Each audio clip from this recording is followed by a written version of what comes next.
எளிது தப்பில்லை. தீர்வு எளிது, தீர்வு எளிது, தீர்வு எளிது, தீர்வு எளிது, தீர்வு எளிது, தீர்வு எளிது. கேளாய் நாங்கள் இருக்கையிலே. Sterilization, no, no, no.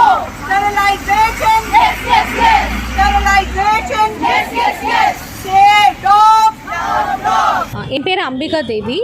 நான் துடிலூர் கிட்ட இருக்கேன். நான் 5 வருடங்களாக இங்கே தன்னார்வலராக நாய்களை ரெஸ்கியூ பண்ணி அதை சரி பண்ணி அதோட தெருவில் விடுற இது பண்ணிகிட்ருக்கேன். கருத்தடை பண்ணுறதுக்கும் உதவி பண்ணிகிட்ருக்கேன். ஸோ இந்த சுப்ரீம் கோர்ட் ஆர்டர் படி முன்னாடி காப்பகத்தில் அடைக்கணும்னு சொன்னது சரியாக ஒர்க் அவுட் ஆகாது. எதனாலனா அந்த மாதிரி காப்பகத்தில் அடைக்கிறது மூலமாக நமக்கு கண்ட்ரோல் இல்லாமல் போயிடும். நிறைய நாய் ஒட்டுக்கா இருக்கிற மூலமாக அது மூலமாக இன்ஃபெக்ஷன் இப்போ ஒரு ரேபிஸ் நாய் தெருவில் இருந்துச்சுன்னா நாங்கள் அதை கண்டுபிடிச்சி ஐடென்டிஃபை பண்ணி கொண்டு போய் நாங்கள் தனியாக வச்சு அப்சர்வேஷனில் வைப்போம். ஆனால் இதுவே காப்பகத்தில் விட்டால் அந்த ரேபிஸ் மற்ற நாய்களுக்கு நிறைய நாய்களுக்கு பரவி அது வெளியே வந்துச்சுன்னா அது இன்னும் இடைஞ்சலாக போயிடும். ஸோ அது தவறு. அப்படி இல்லாமல் என்ன பண்ணணும்னா வார்ட் பை வார்டு எல்லா நாய்களையும் கருத்தடை பண்ணி ரேபிஸ் தடுப்பூசி போட்டு அதை அதே இடத்துல விட்டுட்டு ஃபீடிங் ஜோன்ஸ் அமைத்து, அதாவது மக்களுக்கு தொல்லை இல்லாமல் பொதுமக்களுக்கு தொல்லை இல்லாமல் ஃபீடிங் ஜோன்ஸ் அமைத்து அங்கே ஃபீட் பண்ணி கருத்தடையும் தடுப்பூசி பண்ணுறது தான் இதுக்கான தீர்வு. மாநில அரசு நாய்களுக்கு பண்ண முடியுமா? கண்டிப்பாக பண்ண முடியும். அதுக்கான ஃபண்ட்ஸ் இருக்குது. அதே சமயம் ஃபண்ட்ஸை தாண்டிலும் எங்களை மாதிரி அனிமல் வாலண்டியர்ஸ், என்ஜிஓஸ் எல்லாருமே சேர்ந்து கண்டிப்பாக பண்ண முடியும். எங்களோட உதவியும் அவங்க எடுத்துக்கிட்டாங்கன்னா கண்டிப்பாக அவங்களால பண்ண முடியும். இது வரைக்கும் ரேபிஸ் கடிச்சு இறந்தவங்க மட்டும் எவ்வளோ பேர் இருப்பாங்க? அவங்க தெரியாது. சரி, இந்த மாதிரி ரேபிஸ் கடிச்சு இறக்குறதுல மிகப்பெரிய இருக்குது. இது உச்சநீதிமன்றமே தானே சொல்லி உச்சநீதிமன்றம் சொன்னாலும் இப்போ ரீசெண்டாக சொன்ன தீர்ப்பில் அவங்க கருத்தடை பண்ணிவிட்டு நாய்களை கொண்டு போய் விட சொல்லிட்டாங்க. அது தவிர ரொம்ப அக்ரெசிவாக இருக்க நாய்கள், ரேபிஸ் சிம்டம்ஸ் இருக்க மாதிரி தோன்ற நாய்களை தவிர மற்ற நாய்களை கொண்டு போய் விட சொல்லிட்டாங்க.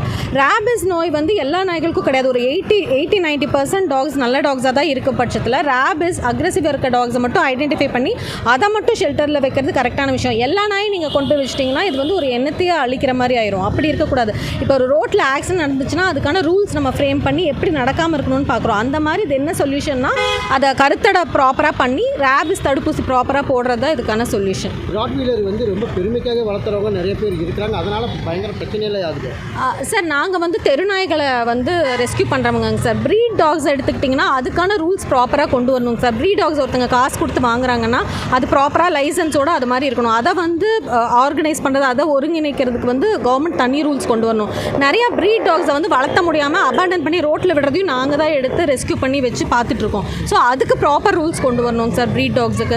அதே மாதிரி வீட்டில் பெட்ஸ் வச்சுட்ருக்கவங்க முறையாக ரெஸ்பான்சிபிளாக தடுப்பூசி போடுறது, அதை கண்ட்ரோலில் வைக்கிறது, அதெல்லாம் பண்ணணும். பொது இடங்களில் வரும்போது அவங்களோட பொறுப்பு அது. ஸோ பெட்ஸை ப்ராப்பராக வச்சுக்கணும். தெருநாய்களை நாங்கள் பார்த்துப்போங்க சார். அவங்கவுங்க ப்ரீட் டாக்ஸை பெட்ஸாக வாங்கும்போது அது ஓனர்ஸோட ரெஸ்பான்சிபிலிட்டி. அவங்க அதை பார்த்துக்கணும். அதை கவர்மெண்ட் லைசன்ஸ் கொடுத்து அதை ஃபாலோ பண்ணணுங்க சார். இப்போ ஓவராலாக இந்த தெருநாயை இது பண்ணக்கூடாது அப்படிங்கிறது உங்களுடைய இது? ஆமாம், தெருநாய் அப்படி பண்ணக்கூடாதுங்கிறத விட பல நாடுகளில் இது ஆல்ரெடி பண்ண ட்ரை பண்ணி காப்பகத்தில் அடைச்சு அது தோல்வி அடைந்த ஒரு திட்டம். அது மூலமாக உங்களுக்கு சொல்யூஷன் கிடைக்க போகிறதில்ல. இப்போது ஒரு ரேபிஸ் தடுப்பூசி எல்லா நாய்க்கும் போடுறதுக்கே நம்மளால் முடியாத போது அத்தனை நாய்களை உங்களால் எப்படி ஒரு காப்பகத்தில் அடைச்சி சாப்பாடு போட்டு சிசிடிவி போட்டு அதுக்கான ஃபண்ட்ஸு, அதுக்கான ஆட்கள் எங்கேருந்து எடுப்பீங்க? ஸோ இதுதான் அதில் பாதி செலவை இங்கே ப்ராப்பராக பண்ணால் எங்களை மாதிரி ஆள்களோடு சேர்ந்து நீங்கள் பண்ணீங்கன்னா கண்டிப்பாக ரேபிஸை மொத்தமாக அழிச்சிடலாம் இங்கிருந்து. நாய்களும் பிளே ஸ்டோர் மற்றும் ஆப் ஸ்டோரில் இருந்து பாலிமர் செயலியை QR கோடு மூலம் பதிவிறக்கம் செய்யுங்கள். செய்திகளை உடனுக்குடன் பெறுங்கள்.